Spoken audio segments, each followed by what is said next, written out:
What's going on, bottom line viewers? It's Mitch here with my boy, Trent. We are here to sit through the NHL trade deadline through all the way till it's finished. And we're going to discuss the biggest trades all the way from last night or yesterday because we weren't able to talk about those. So we're going to get to that. We're going to get to all the live trades as they happen and pretty much give our, first thoughts on the trade and our reactions. So it should be a lot of fun. I'm looking forward to the rest of these trades. Jarome Iginla just got traded to the Kings, so we're going to discuss that in just a little bit. But Fitty Trent asked me, hey, Mitch, you weren't able to react to Kevin Shattenkirk being traded to my hated rival, the Washington Capitals. So I want to react to that. First off, I think that's a great move from Washington. I think that they are there a lot of people and fans included have been talking about how Washington's, they're closing for their championship window. Their championship window is closing a little bit. They are getting a little bit older. And the thing with Washington is they're going to lose some players in free agency and that because some of their younger players are expected to get some contracts soon. And also I think guys like TJ Oshie expected to leave and stuff. So we'll see what happens with that. But I think Kevin Shattenkirk was a great move to help them get over the hump, specifically my Penguins, potentially in the playoffs. So, adding a defenseman like that is great. He's one of the better offensive defensemen in the league. He's a great skater, and I think he'll definitely help the Capitals in the playoffs, and that's really what they're looking for. From a Pittsburgh Penguins perspective, I was maybe a little bit disappointed they didn't make that trade. I thought that it was a good deal for Washington. And I thought, we could have given up probably more to get him, but I trust in Rutherford to, do the right thing because he's done the right thing thus far with the team. So I trust him. That's a good point there, Mitch. That was very, very well done. Very perfectly said. I don't see any. Oh, that just reminded me. I got to put my effects up. I got it. This is a live cast right now. This is a live cast of the trades, and I don't even have my effects up. What if McDavid gets traded and then I got to react to it with something like this? Dude, have you seen any of the TradeCentre things right now? They're talking about would you do a trade for Austin Matthews for McDavid? And half the people are saying no. And I find that's so outrageous. I mean, it's McDavid. Who would you rather have, McDavid or Austin Matthews? Apparently it's a 50-50 split. Really? I would way rather have McDavid. So would I. I know. I think McDavid is way better. I like Matthews. I think he's a good player, but I think McDavid is the guy to be the next, Crosby, the next best player in the league. So, I would take McDavid. We have a question in the chat that says, what do you think about the Hansen trade? So let's start off with the Canucks fan, Fitty Trent. What do you think about the Hansen trade? I actually really, really love this trade. Now, I'm a big Hansen fan. I won't deny it. I loved him ever since he started out with the Canucks. He worked from the fourth line and made it all the way up to the first some seasons. But if you look what we got back from the San Jose Sharks, we got Nikolai Goudobin. And he is one of the most key prospects in the Sharks' entire minor leagues right now. I think he's up to 45 points in 46 games played. At bottom line, this guy's going to become at least a top 6 guy, at least. He could also become a franchise guy. He's done really well in the minors, and he was a past first-round pick. And then you look at the conditional fourth, and I thought, well, that's just a nice little add-on, Goudobin and Hansen, that's good enough. But the conditions to this fourth-round pick is actually really interesting. If the San Jose Sharks win the Stanley Cup this year, it turns into a first. If they don't, it remains a fourth. So either way, it's a win-win. I mean, best case scenario, we get a first and a franchise player. Worst case scenario, thank you. Worst case scenario, we get a franchise player and a fourth, which I think we got Ben Hutton in the fourth round a couple years ago. So you can still get good players. Yeah, I like the trade from both sides. And as your camera is stuck on you, Trent, I think that this is the camera loves you, Trent. I don't know what to say, man. Camera just loves you. But I want to, say that I think that Hansen would be a good addition to the Sharks. I think he'll work out well on the third line. And I think that we saw maybe last year in the Stanley Cup that their depth in their forward core wasn't the best and that they needed to improve that. Why is Trent talking, but I can't hear him? I'm not talking. I'm mouthing I'm mouthing what you're saying because apparently the camera's stuck on me. So I'm helping you out. My bad. Okay. So, yeah.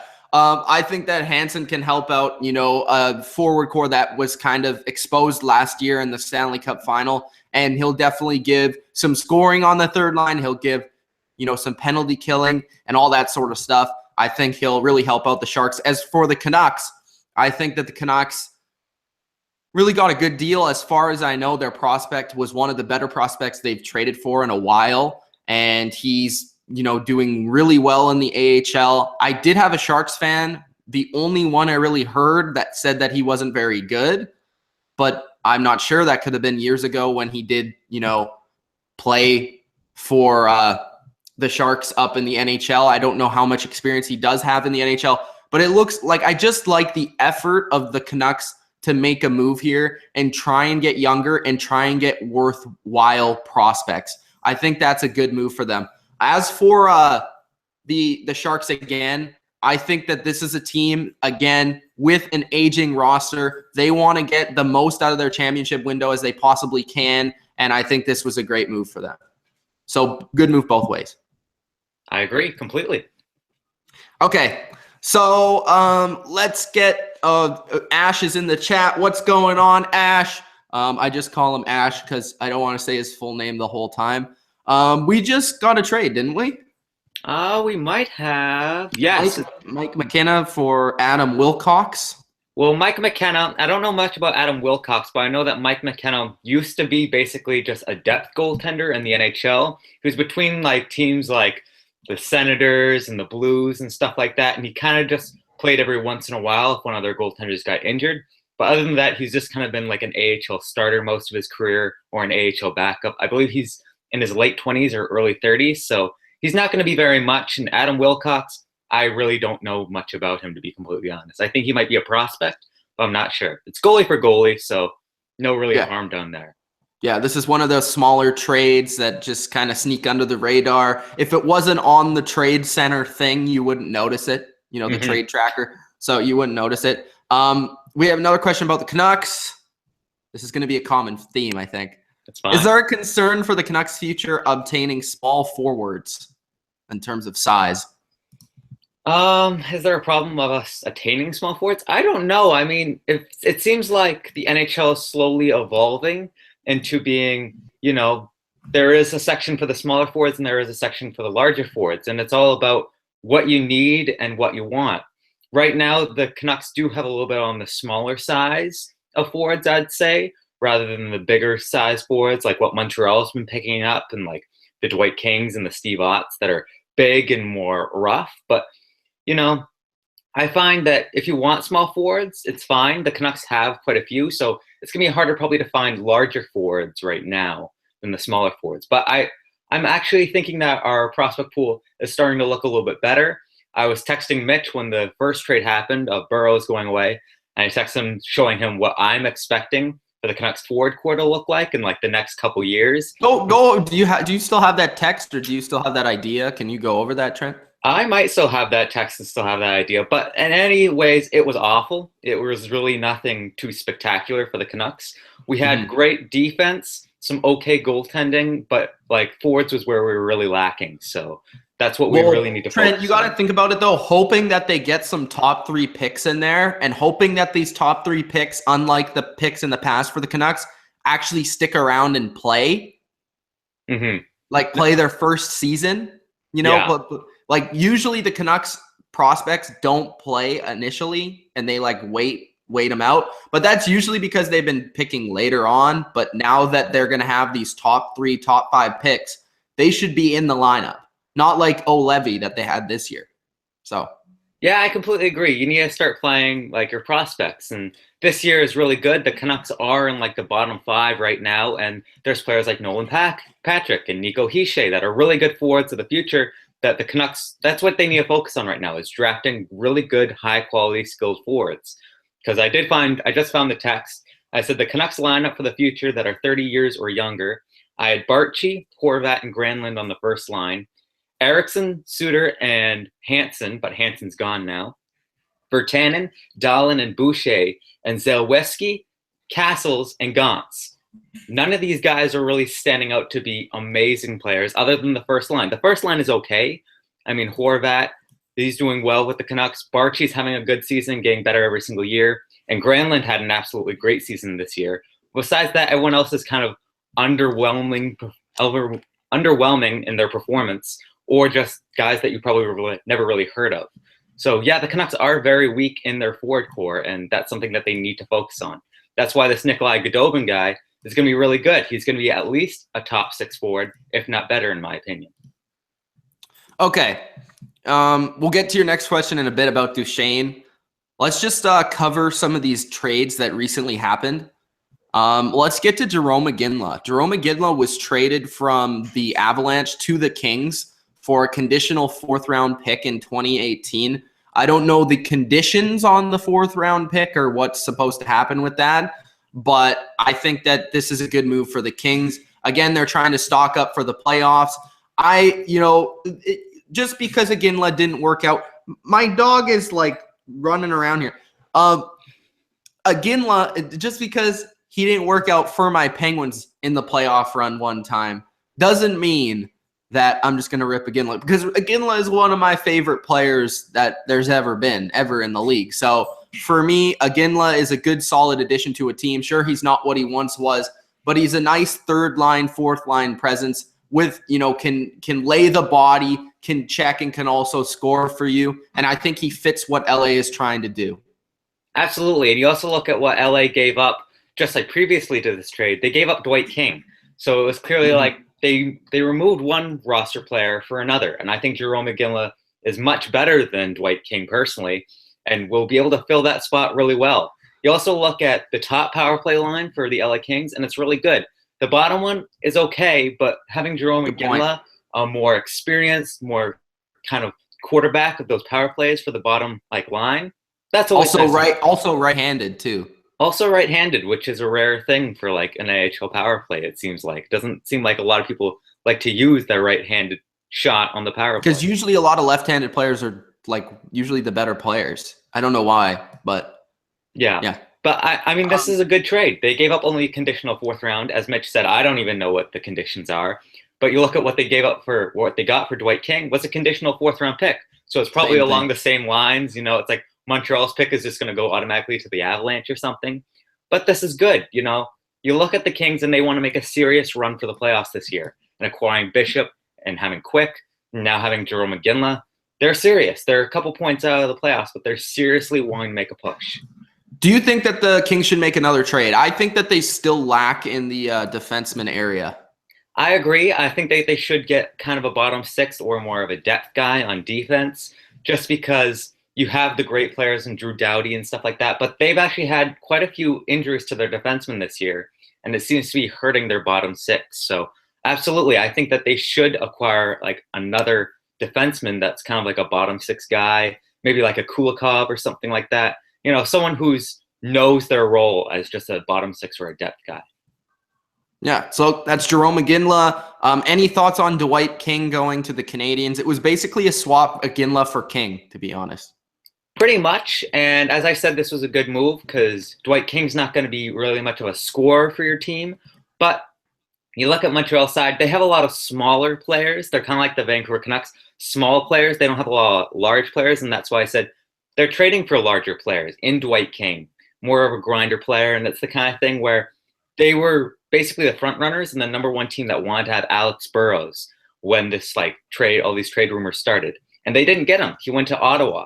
So it was kind of the thing where they were still interested in that grinder, that 3rd, 4th-line guy, that penalty killer, and that's what Dwight King is. So really good move by the Montreal Canadiens, getting a lot more stronger in depth and a lot more grinders. Okay, so we have a few questions here. Which team would Duchesne end up to? He also then brings up a potential trade to the Islanders, which is Travis Hamonic, Matthew Barzal, and a 2017 first-round pick for Matt Duchesne. I heard that rumor. You heard that rumor? Mm-hmm. First off, what teams could he end up to? I was hearing the Penguins, but I don't think that will happen. I was like, yeah, of course it's the Penguins, so people are going to throw him in there. The Islanders, I've heard as well. That makes sense. I think they're looking for a player to play with Tavares. He doesn't have much help, and they also need another forward there because they've lost all the good ones that they've had. To be honest, I can't really think of many more teams. Like the Canadiens don't seem to be in the market for that. They're just storing up on these glorified goons. I don't know. Is there any other teams that are like in the market there, Trent? The Penguins it's a big – Matt Duchene is going to cost a lot. It's not any team that's just going to ask for Matt Duchene. He's going to cost a lot of money.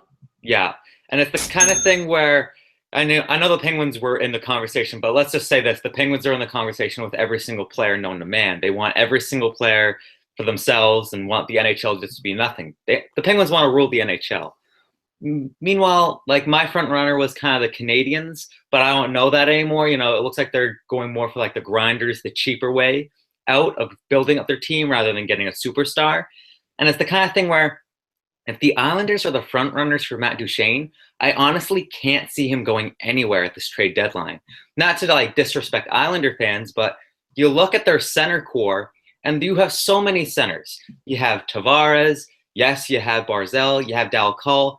You have so many centers, Strome. You have so many centers like filling up your roster. You need wingers. You don't need centers anymore. Why are you guys going after Duchene? To be fair, Duchene can play wing.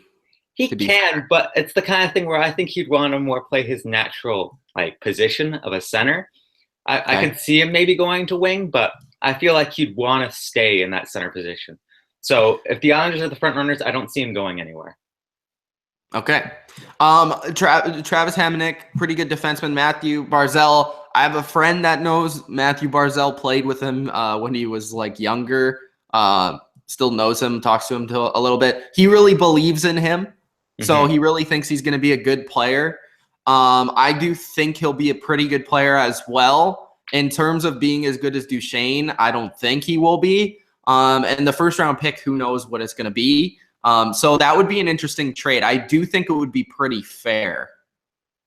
Yeah, I'd agree. I mean, you look at the needs of Colorado and what they've asked, and they basically asked for a prospect, a first-round pick, and basically a young, proven defenseman.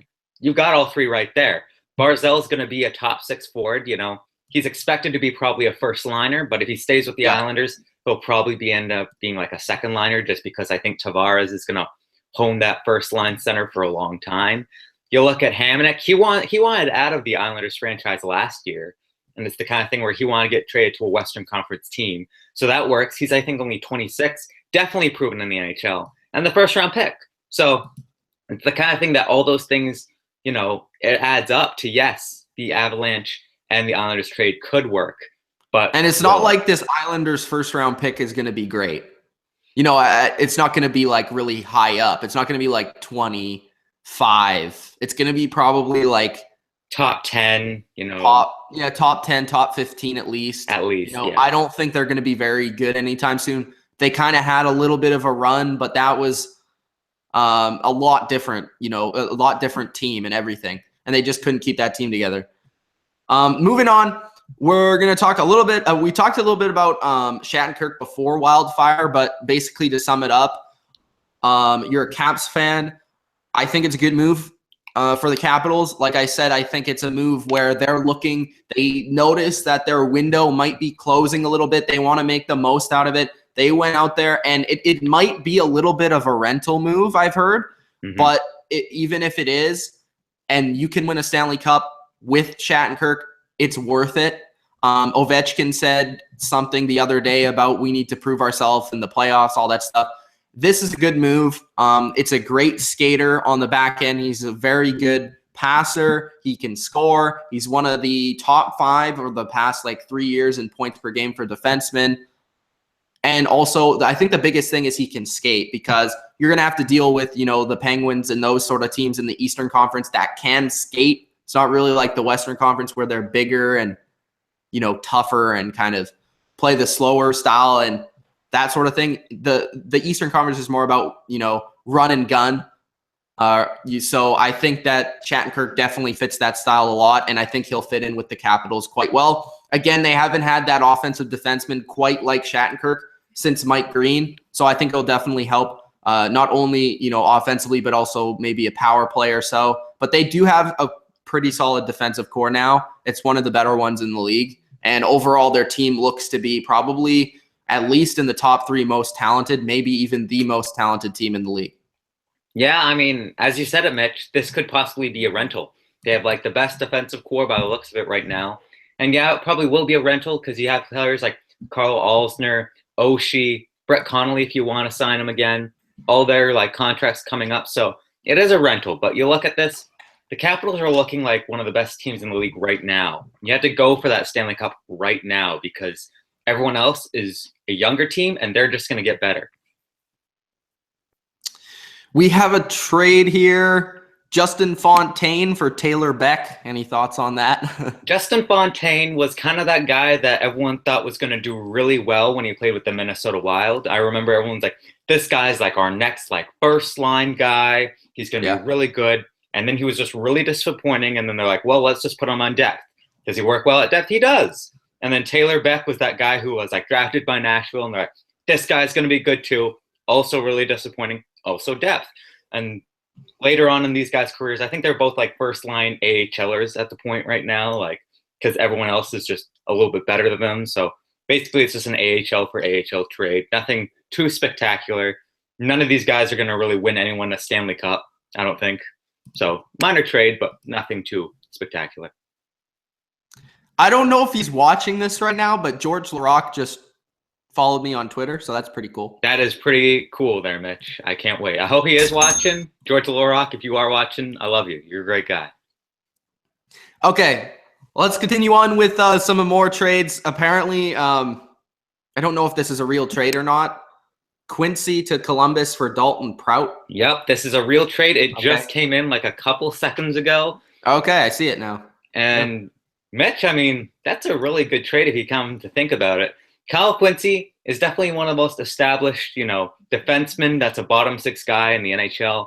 Basically played the bottom 6 his entire career, but has played it really, really well. And it's the kind of thing where Columbus needs that third line defenseman and that bottom 6 kind of guy.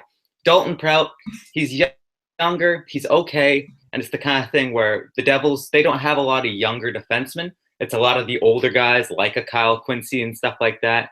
So they're basically ditching off like bottom 6 for bottom 6, and Dalton Prout's a little bit younger. So overall, I think this is a good 1-for-1 trade. It's definitely going to help the Blue Jackets in the playoff run, give them more depth, give them more, skill on that blue line. And for the Devils, it's just good to give someone a chance to produce and grow, on your line because the Devils, they're getting close, but they're not quite a playoff team yet.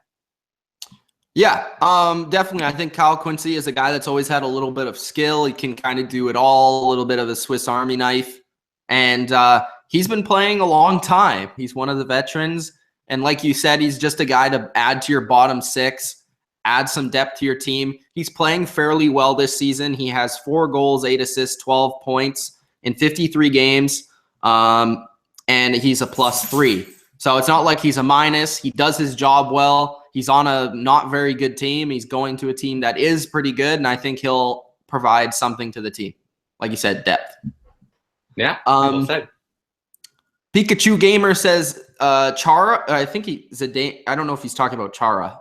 Yes, I'm sure he is. Zdeno Chara is apparently on the trading block for the Boston Bruins for either the Blackhawks or the LA Kings. He said Big Z. So, yeah, he's talking about Chara. Big Z to LA or Chicago, he says. Yep, they're apparently giving calls, and it's the kind of thing where another thing where it's like all these like really like promising Stanley Cup contenders are just filling their like lineups with all these great players, and it's the kind of thing where we haven't seen Chicago make a really big move yet. They've kind of gotten like Thomas Yurko and stuff like that, but they haven't gotten that really skilled guy. Like the Kings have gotten Jerome Iginla.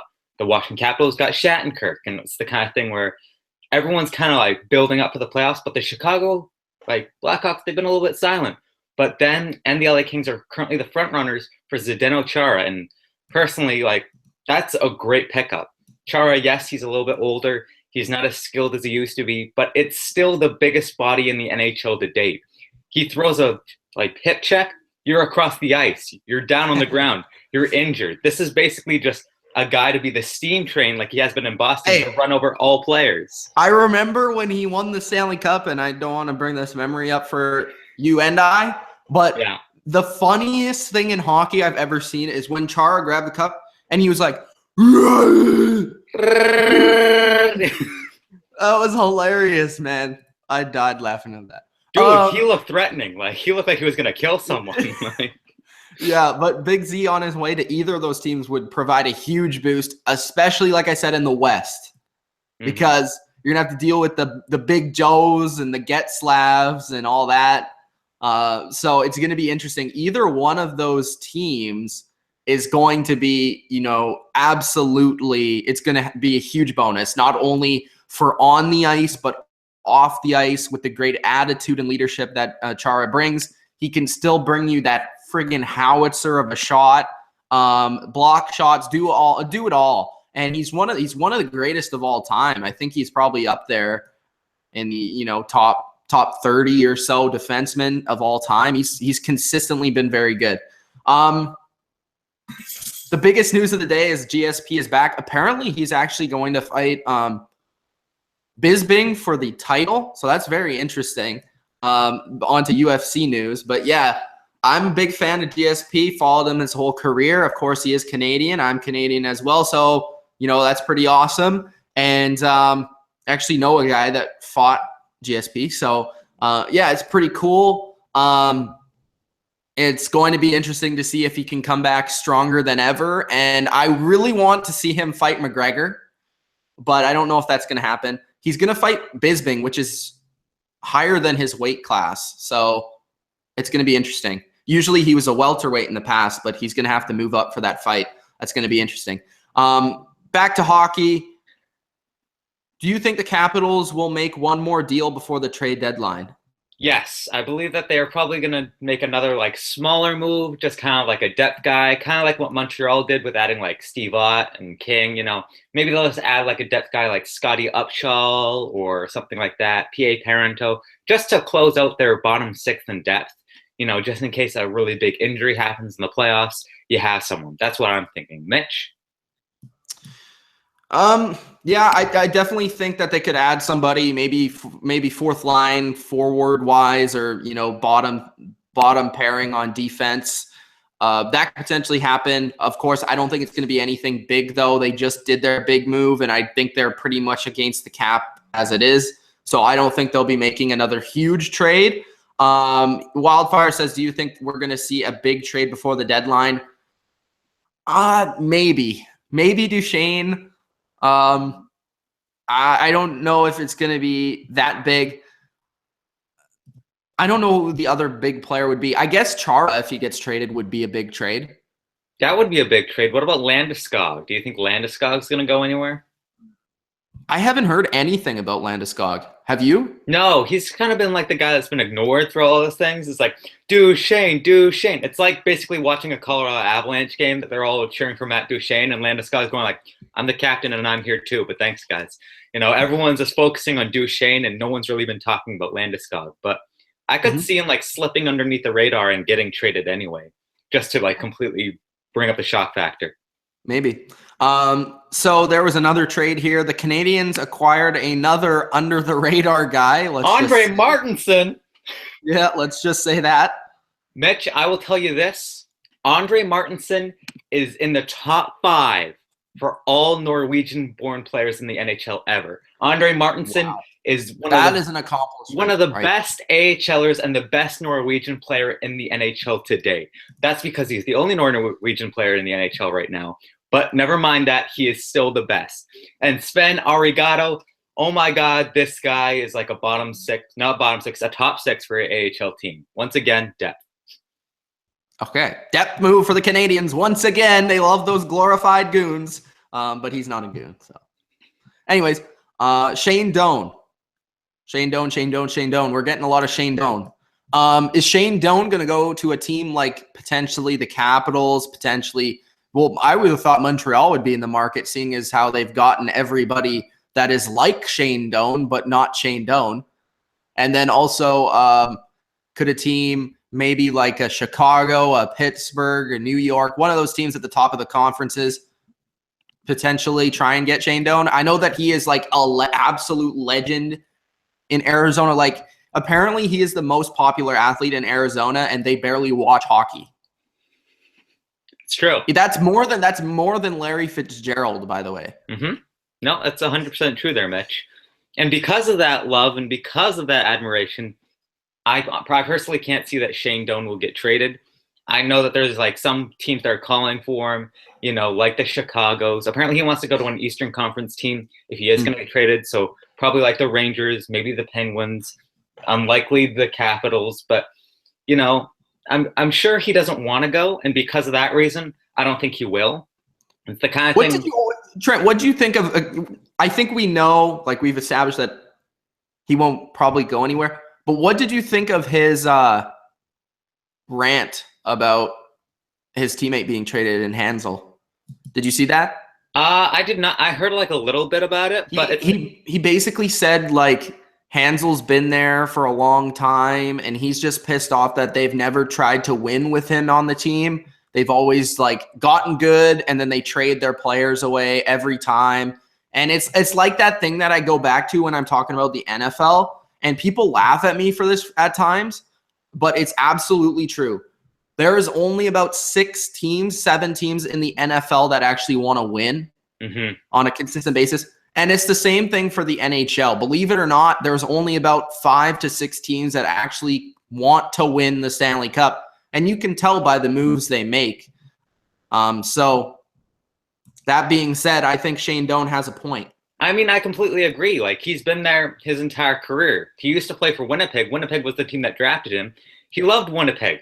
Then Winnipeg relocated to Arizona, or Phoenix at the time. And it was the kind of thing where, yes, you look at Arizona and Phoenix's roster throughout the last 10 or so years, never have they really wanted to win the Stanley Cup.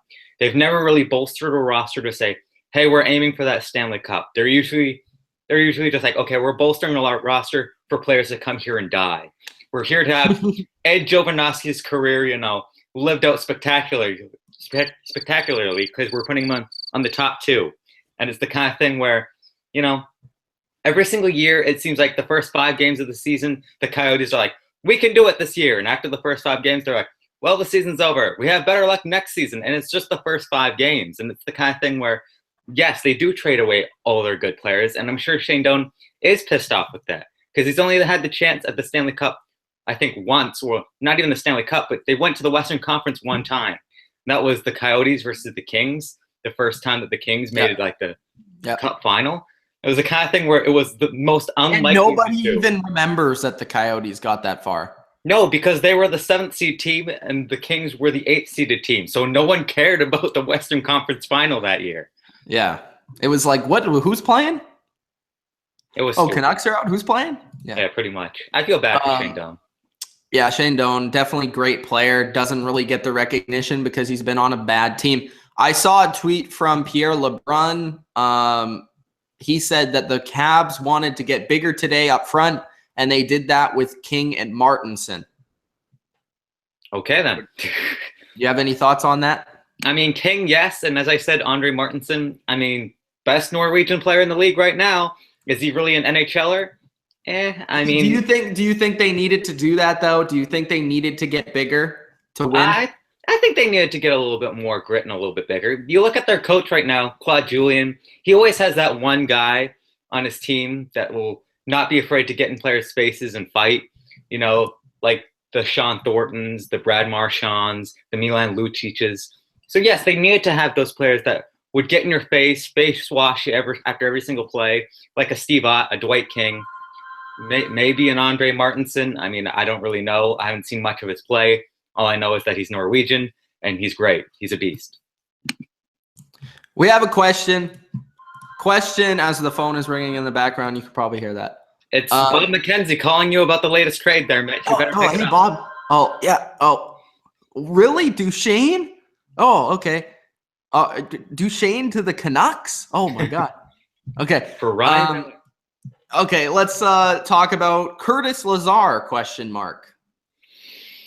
Here's the thing. Curtis Lazar is tired with the Senators, and the Senators are tired with Curtis Lazar. He needs to get out of that franchise one way or the other. I think his contract's coming up at the end of the season. Correct me if I'm wrong, but it's coming up either at the end of this season or the next season. And the thing is, he's not going to come back with the Senators whatsoever. He's pissed off with them. They're pissed off at him. So it's the kind of thing where he needs to get traded for his own sake to save his career, in my opinion. Shu says that Zuccarello is Norwegian, he says. Is that true? Yes, that is actually true. There you go. Oh, you got it wrong there, Fitty Trent. I get everything wrong. I don't know why you have me on this time. Zuccarello is by far the best Norwegian player. Hey, Andre Martinsen, right behind. Second place. We have a question. Cord McConnell says, what's the latest with the Penguins? The latest I heard is that, okay, first of all, Eric Fehr got dropped to waivers, but he wasn't claimed by anyone, which was pretty surprising. Like, why wouldn't the Canadiens pick him up if they are trying to get Martinsen? Yeah, I mean, same type of player. Then I heard that they actually put Pouliot on the roster. So this means they're probably making a trade. It seems like they're going to make a trade. They tried to clear some cap space of Eric Fehr to the minors. So I would be pretty surprised if they're not going to make some sort of trade. As for who that is, I've heard maybe Kulikov could be the target.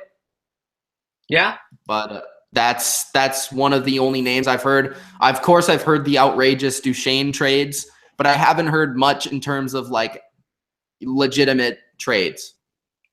Yeah, that's fair. I mean, you're a Pittsburgh Penguin fan, so you would know a little bit more. Basically, all I've heard is, yeah, they dropped Fehr to waivers. He wasn't picked up.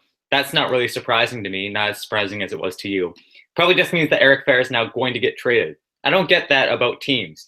They drop a player to like waivers. No one picks him up, and they're like, okay, no one picked him up. But then a team goes, I'll give you a player for that player that I could have gotten for free. And they go, yes.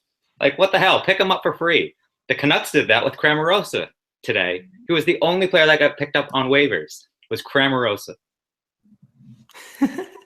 Why didn't anybody pick up Eric Fehr? Like a team that was trying to go to he's a good player. I know that you don't really like him, Trent. He's okay. It's not that I don't like him. It's just he's never done anything spectacular for me that made me go, he's the next player that like my team needs. I've never seen that from because he's not that type of player. Exactly. He's just a hardworking bottom six guy that'll get it done and always be like a plus every single season. He's a good guy, but it's just not a wow factor. Actually, my friend Mike here says on Facebook, I'm not sure if he's actually watching this or not, but he said a question to our chat that hindsight being 2020, would you have wanted the Canucks to trade their first pick last year for not Matt Duchesne, Jonathan Drouin? Are you talking to me? Yeah. That would be a hard no, actually. Jonathan Drouin was a kind of guy at the end of last season that was like pissed off. He was on fire in the playoffs. He was on fire in the playoffs, but like during the season, he was pissed off at everyone and said, no, I hate every single team in the NHL here. And it's the kind of thing where you look at players that are on fire but have that kind of attitude, and they end up going and like hurting people, like actually physically hurting people. I'll give you an example. Evander Kane. Evander Kane was this huge star with the Atlanta Thrashers, the Winnipeg Jets, but he had this huge ego about him. And that huge ego got in the way of his NHL career. He ended up beating a few people. And next thing you know, he's been put on the trading block every single year since. So Jonathan Drouin, he needed to prove to me eventually that he's not that kind of player. Yes, now he's started to prove that, okay, I'm not as pissed off with everyone now. But still, I'm not ashamed of what we did. I'm quite happy with what we did, and I would not have made that trade at the time, and I don't think I would have made that trade now. So that's Fitty Trent's thoughts. My opinion, I do agree to you. I agree with you in a certain sense of, he doesn't have the greatest attitude. And what I look at from that perspective is with his attitude and trading for him with like what was a 6th overall pick.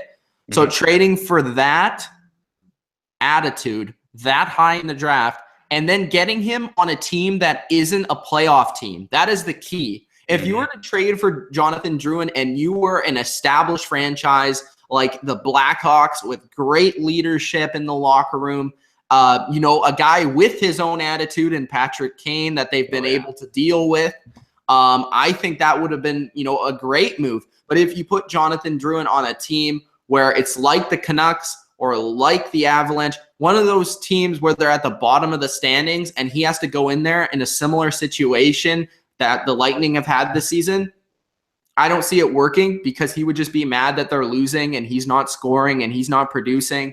So if Drouin just seems to be one of those guys is if everything is going well, he is playing well and he's happy and everyone is well around him.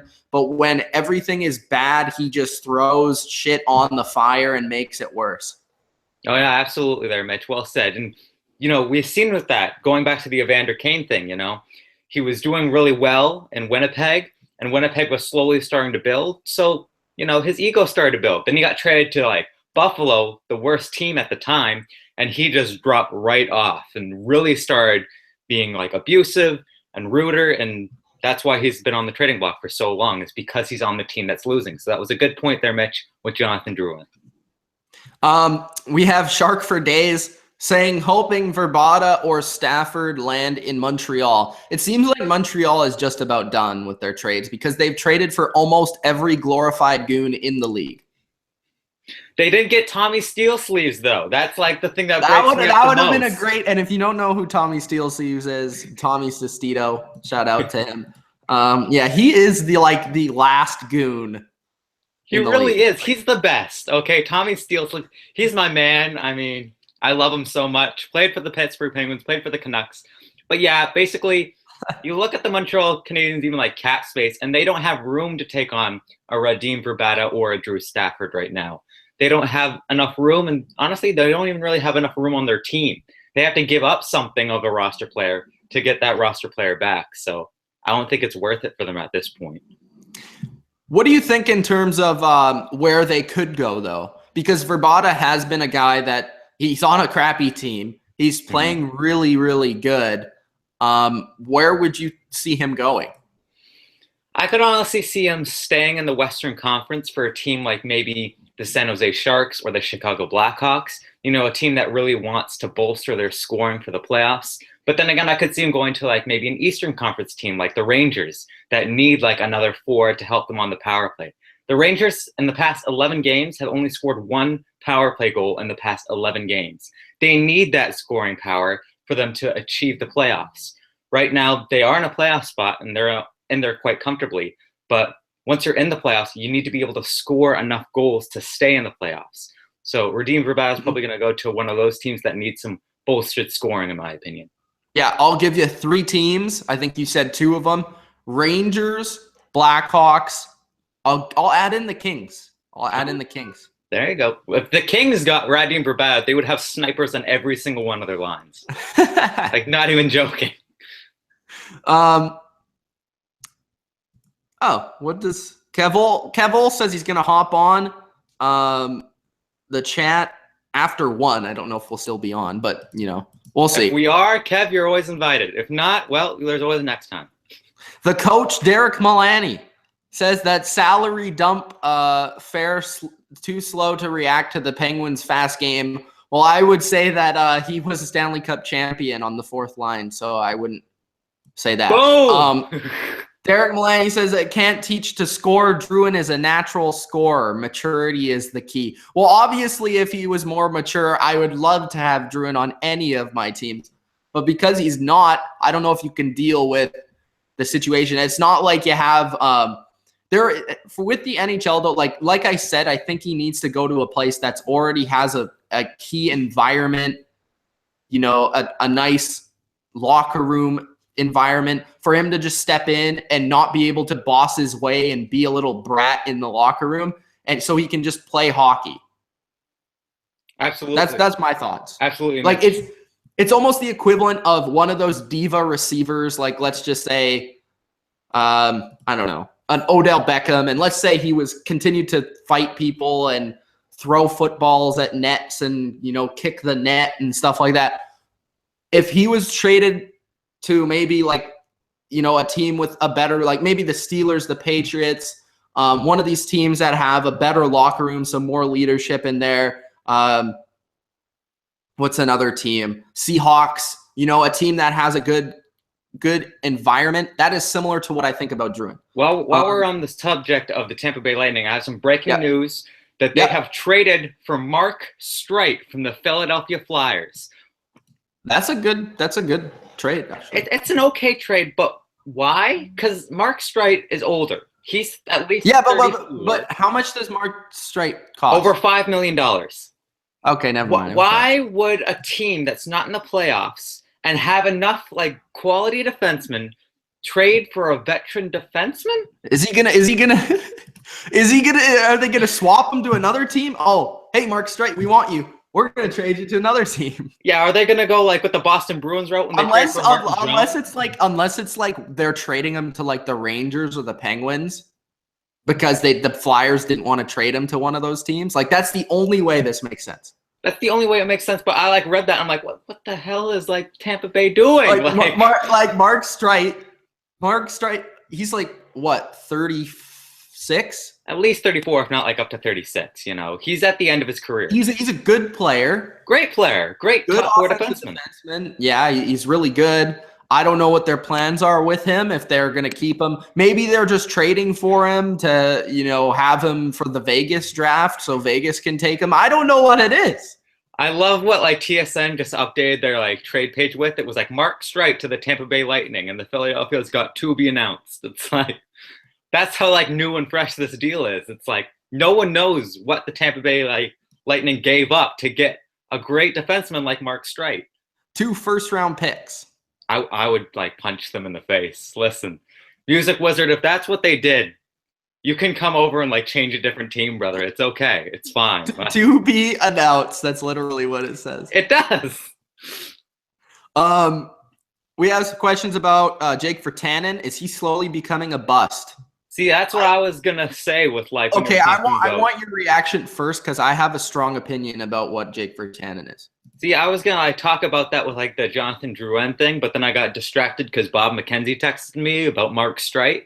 So it was the kind of thing where, I don't want Drouin because we already have someone who's really has a ginormous ego and thinks that he's the best player in the NHL in Jake Virtanen. Virtanen came out of the WHL and was doing very well. He was the captain of the team. He was the leading scorer in the WHL, and he thought that would result into him in Vancouver. And it was the kind of thing where he thought he was really all that. He played like he was the best player in the NHL, and he wasn't. He was caught out of position a lot of times. He wasn't scoring, and because of that, he was getting pissed off. But instead, we kept him on our team for all of last year when he was like that, which I thought was a bad move. This year, he started coming in, and you could see a little bit more of a difference with him. He still had the big ego about him, but it was slightly tamed down. He was not making as many bad plays. He was trying his hardest, but it was the kind of thing where Jim Benning didn't see that and dropped him now to the AHL. So you've just taken this guy's ego, and you've completely shattered him completely. And the kind of thing that he's not going to turn out to be much. Yes, he is going to become a bust now, just because he had such a great ego. And when he had such a great ego, you let him have it. You let him have whatever the hell he wanted. When he decided like, hey, I'm not the only person in the AHL right now, that's when you start punishing him? No, you have to let your player know, yes, you're not the only player on this team. So yes, Jake Virtanen is going to turn out to be a bust because Jim Benning has shattered his entire presence in the hockey world this year. As for my opinion on Jake Virtanen, do I think he's going to be a bust? If you're thinking he's going to be a bust from a terms of, did you ever think he was going to be a top line scorer? Yes, he's going to be a bust. Because I think what he'll end up being, he'll be a third line player. That's like, he thinks he's more than he is, but he's really not. And he's just, I think the thing with Jake Virtanen is like, he's big, he has all the tools, but it's his brain. Like he's too slow of a hockey. Like he doesn't have the hockey IQ to play at the elite level on the first line to score goals and make plays at the high level like the Sedins do. Why do you think the Sedins are so good? It's not because they're amazing skaters. It's not because they're big and strong. It's not because, they're amazing with the puck. It's just like they're unbelievable at thinking the game and making plays before, like seeing it before it happens. And with Jake Virtanen, when I watch him, it just seems he's like a step slow. He's built for the juniors. He's built for, minor hockey when he can dominate with his skill and size. But once it comes to the best of the very best, he's just going to be an average player to me. Yeah, I mean, I think you said it perfectly well. You can't take on an entire team by yourself like Jake Virtanen always tries to do. It's a team game. It's a team-based sport. You got to be able to read the plays. Shu says that Tampa missed out on Shattenkirk, so they have to take the sloppy seconds in Streit. Shark for Days says, WTF, Streit to Tampa Bay. They probably won't make the playoffs, and if they do, they'll get shit on in the first round. Doesn't make any sense. Then Shu says Virtanen, he's quickly becoming a bust. True. Then we have some talk about a certain Detroit Red Wing. I want to see if Trent is. Are you looking at the chat? I am not. No. What's up? What is everyone talking about? Can you guess the Detroit Red Wing that has 0 goals? 0 goals. I want to see if you can get this until like 0 goals on the season? Yeah, you might have to wait. You might have to look it up. I probably will. I was gonna say Zetterberg, but I guarantee you Zetterberg must have at least a goal. Let's say I don't even know who the hell is on. Anthony Asio. Nope. Try looking at their roster. Let's see if this is actually true. Yeah, it is true. He's played 59 games in 2016-2017 for the Red Wings. He has 9 points, 0 goals. Isn't that Brendan Smith? Nope. No. Riley Sheehan. Yes. Got it. You got it. And the kind of thing where Riley Sheehan, he used to be actually full of potential. Everyone thought that he'd be the next second line center behind Pavel Datsyuk. Datsyuk left, and Sheehan, he didn't amount to very much. I mean, he's okay. But for over $2 million a year, I don't think he's really worth it. I mean, a couple people were thinking that maybe he would be going to Edmonton, but I like what Edmonton did picking up Desharnais. Even though that Desharnais hasn't had much success with the Montreal Canadiens, I think that he'll have more success with the Oilers than maybe a Riley Sheehan would have. But it's the kind of thing where Sheehan, he's 25, he's still young, but he's not worth the $2.5 million a year. Yeah, but 9 points, bro? 9 points is not, no. It's nothing spectacular. So the rest of his career, 81 games, 25 points, 14 goals. 79 games, 36 points, 13 goals. 42 games, 24 points, 9 goals. Those are good third-line numbers. He's never been a potent scorer, but to have 0 goals in 59 games is absolutely ridiculously bad. But he is on the Red Wings, so let's give him a little bit of a break, okay? Okay. Any trades? Any trades? Nope, Mark Streit was the last one. Then we have Andreas Martinsen. What do you think they go? Okay, 4th round pick and Filppula. What? Wait, who? Okay. Who the hell picked up Filppula for a 4th round pick? I would have given you a 3rd as a Canuck. No. Streit for a 4th and Filppula. What? Yeah. Okay, so that's one of the worst trades I've seen in a very and a conditional 7th. And a conditional 7th. Okay. Philadelphia, I understand that you guys have Stamkos, but you're really putting all your eggs in one basket with Stamkos being your only center right now. And Tyler Johnson, I guess.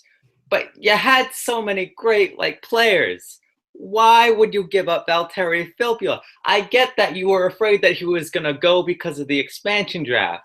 But really, you could have gotten so much better than just Mark Streit. I promise you that. You could have gotten so much better. Bro, Filppula, they gave up Filppula a 4th and a 7th for Mark Streit. Not just Filppula. A Filppula and 2 picks, bro. Oh my God. This is like terrible. Like, Music Wizard, if you're watching, I'm sorry. I'm so sorry for what happened to your team. And somebody said Stinger. Legend. Stinger.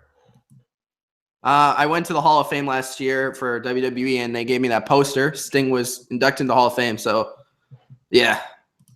Dude, that stings. Yeah, so that trade stings, all right? Like, that hurts. Yeah, that trade stings. I mean, Jesus. That was bad. Shark for Days says, what the yeah, I'm with letters, you. How the F? No. What? WTF? Why didn't you trade for him? Filppula. Uh-huh. Everybody wants Filppula, and the Flyers got him. That's true. Well, Filppula's a really good center, and you look at the Flyers now, and having Giroux and Filppula, your 1-2 punch in the middle, that's a really good center core right there. He was underrated when he played with the Red Wings, came to the Tampa Bay Lightning, killed it, did absolutely great, and now it's gonna be interesting to see what he does with the Flyers, because he is a really talented forward and one of the most underrated. Yeah, he's very underrated. I think we've talked about him before, but he's a very underrated player. He's good on both sides of the puck, and he's skilled. He can play second line, third line. He can do any role really you want. He can score. He was a really unsung hero of the past couple of teams for Tampa Bay, and I don't really understand this trade, to be honest. Like we said, train for an older guy, a defenseman that you don't need. You're giving away one of your better forwards, pound for pound, and you're giving them to the Flyers now, which I freaking hate the Flyers. Sorry, Julian. Julian, I am a Penguins fan, so I hate your Flyers. It's all good though. It was a great trade for them, and that's going to improve their team, because like I've been talking about with the Flyers, now they have some pretty good centers actually, and also they needed the depth, especially their first line has been pretty good. Their second line in terms of scoring hasn't been very good. They needed that more scoring depth, especially in their forward core, which I think they improved definitely. Yeah, absolutely. I felt that was definitely going to help them out. All I have to say is I agree with you there, Mitch. Tampa Bay, they better be making a Martin Jones-esque move where they trade for Mark Streit and then ship him immediately out without a day even passing. Otherwise, this is not going to make sense at all. Yeah, unless they get something big here. I mean, this is a terrible trade. Another question from Wildfire. Jiri Hudler question. Jiri Hudler, if this was 2 years ago, Jiri Hudler, oh my gosh, there would be so many calls for Jiri Hudler. Jiri Hudler now is not the Jiri Hudler 2 years ago. He's not the Jiri Hudler when he started his career. Jiri Hudler has definitely, not slowly, but very fastly, just declined right away into the NHL's basically abyss of players that are disappearing from the NHL. I mean, he used to be really good, but now he scores on his net every single 3 games that he plays, and it's he doesn't put up the points that he used to. So I'm sorry, if Jiri Hudler does get traded, it will be to a team that's looking just to get some forward depth, but you're not going to get much for him. You might get a 4th or a 5th if you're lucky. Yeah, Hudler again, like you said, I like how you said it. 2 years ago, ton of calls. He was fantastic 2 years ago.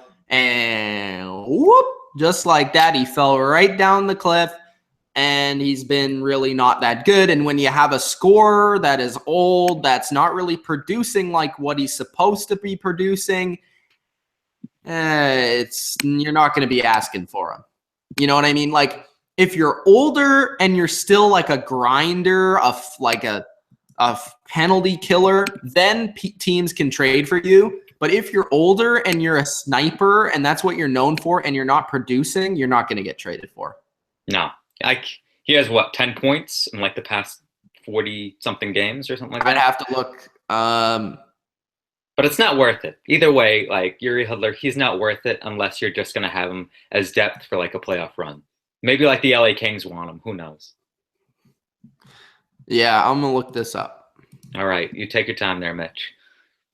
So there are a bunch of other trades that we have not touched on that have happened. like Steve Ott, we touched a little bit about that one. Johnny Oduya's back in Chicago. I think that's a really good move. But then again, they gave up a lot for Johnny Oduya. Johnny Oduya, in my opinion, he's near the end of his career. Maybe has 2-3 years left max. And Mark McNeil, he's one of your best prospects as a Chicago Blackhawk fan. So, I mean, is it really worth it to improve your defense a little bit to give up one of your best prospects? I want to go back before we talk about Oduya. I just saw something that's in the chat. Mr. Who said this? Shu said that Streit is a UFA next year, unrestricted free agent, and Filppula has a couple years left. Does that make this trade even worse, or does this make the trade better? Because, on one hand, you're getting rid of a contract, but on the other hand, you're getting rid of a player that had a couple years left that's actually good. Yeah. Yeah, it's just that kind of thing where it's on the one hand, congratulations, you ditched some salary cap, which Tampa Bay desperately needs to do. On the other hand, was it really worth it, as you said, because he was such a skilled player. And Mark Streit, he'll be back with any old team next year, I'm sure of it, because he is older, but he is still that top 4 defenseman. There's not a lot of defensemen out there that are 35 or older and can still play top 4 minutes like Mark Streit. So he is talented. He is going to still go somewhere, but it wasn't worth it, in my opinion, whatsoever. Because as you said, you're still giving up one of your best players, one of your most underrated players for, a player that, is okay. Julian says that my friend's a Lightning fan and he's pissed. Understandably so. Yeah. I'm pissed. Yeah. Okay, so let's talk about Johnny Oduya. So Johnny Oduya goes back to the Chicago Blackhawks, right? Back to the Windy City, baby. And that is where his name was made famous, if he was ever made famous at all. Mm-hmm. He went to the Stars for a couple of years. He's back in the Blackhawks. I think it's a good move. Obviously, he's familiar with the surroundings. He's familiar with the team. He's familiar with the players on the team. He's familiar with the defensemen in particular. This is a move where he's an older player, but the Blackhawks could use him. They desperately, I've been talking about this with the Blackhawks for the last couple of years. The reason why they've been unable to, they weren't able to win the Stanley Cup last year, and why I think they're not going to win this year is because they're very loaded in the first couple of lines, but I just think that they lack the depth. But with the move of Johnny Oduya, a guy, like I said, that has been a solid player throughout his career and definitely with the Blackhawks was very good, he could be utilized well on the team, and I think they desperately needed that depth. Yeah, but I think they could have gotten Johnny Oduya for less. I mean, I don't think that they had to give up Mark McNeil. Mark McNeil was basically going to be their next NHL starter. He was the next guy in line to become a great starter. So I think that they probably could have given less just because Johnny Oduya is a little bit older. So I don't know. I think the Stars might have won out on this one. All right. There you go. Mark McNeil is 24. So 24, looking his way up into maybe he'll play for the Stars. Yeah. Soon. So we'll see. Any other trades? Stallberg for a third, just good depth move. They're basically filling up on their depth with Burrows, Stallberg. I don't know if they made any others. They probably did. I'm probably forgetting someone, but Brendan Smith. Brendan Smith, there you go. I mean, Brendan the Rangers. Smith to the Rangers. Okay move. I mean, it might have been a little bit too much. I agree, but second and a third, but it's another team. Again, we said about the Rangers before, they needed some defensemen, especially depth-wise, and they added that. If they're trying to make this run, they only have Lundqvist for a couple more years, so they need to make the most of it. And it was also the kind of thing where they were the front runners for the Shattenkirk race, all the way until Washington went, nope, ours. So it was well, we desperately need a defenseman now. So that's probably why they overpaid, because it was just a panic buy. Okay, I need to remove this spam guy out of here. Yo, what's up, spam guy? What's he saying? What's he talking about? Oh, he said something about checking out my channel. Bro, this is a live cast about the NHL. If you're not discussing the NHL, I'm booting you out. All right. This is what I do in my NFL ones too. It's okay. Joe says Penguins won't win this year. Maybe they won't. Maybe they will. It'll be fun. It'll be very interesting. Yeah, I don't know. Maybe the Capitals will. Maybe the Blackhawks. Maybe the Wild. Maybe somebody else. I don't know. Maybe the Canadiens. Kevin Owens, the WWE Universal Champion, says Tampa Bay won the trade. Johnson's a free agent soon, so they need cap space to sign Johnson. That is an interesting take. Yeah, I mean, I'd say Johnson is your second best center. Could they not have just released Filppula? I mean, I don't know. Like, but then you had to deal with the buyout penalty.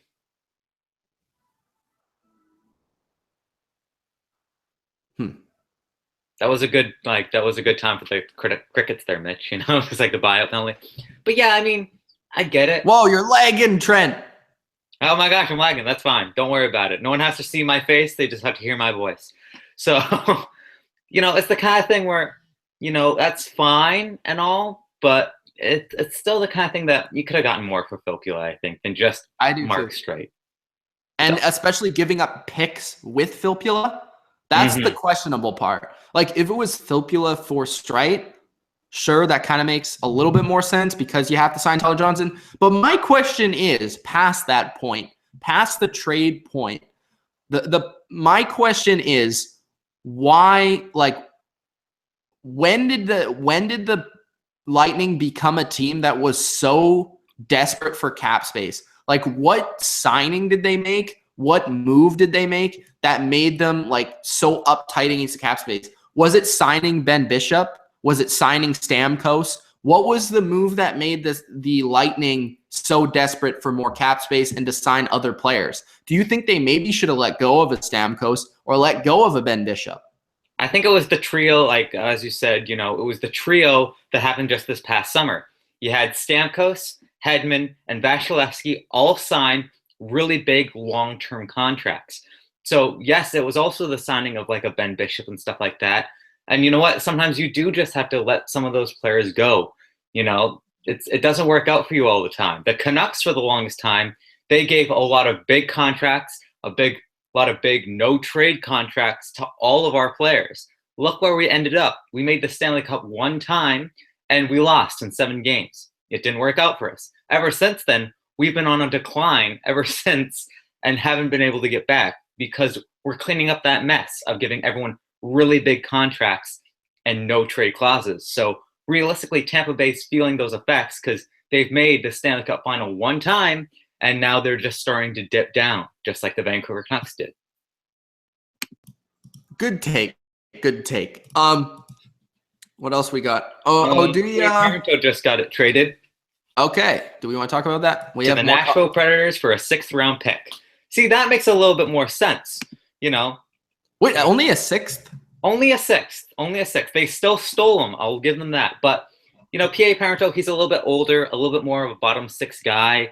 And, you know, he's not going to be much anymore. Can still make plays, can still, you know, pass the puck, score some goals. Like, he is more of a goal scorer than he is like a grinder. But this is a good trade for, like, the Predators because you look at their depth on forward, and there's not really much to go on, if you ask me. Yeah. Again, we're kind of surprised. I think we're both surprised with how Nashville's turned out this season, though. Yes, I'll completely agree. I mean, they started off horribly, which was, like, the biggest shock. I didn't think that they were going to be the last team in the NHL, which they were for, like, a month. Like, Colorado was even beating them. And then after that month, like, they started slowly picking it up, and now it seems like they're really turning on the heat. Wildfire says, what's the Capitals' first line for the playoffs? I'm going to say any line with Ovechkin. Pretty much. I mean, at this point. He says Ovechkin and Kuznetsov or Backstrom and Oshie.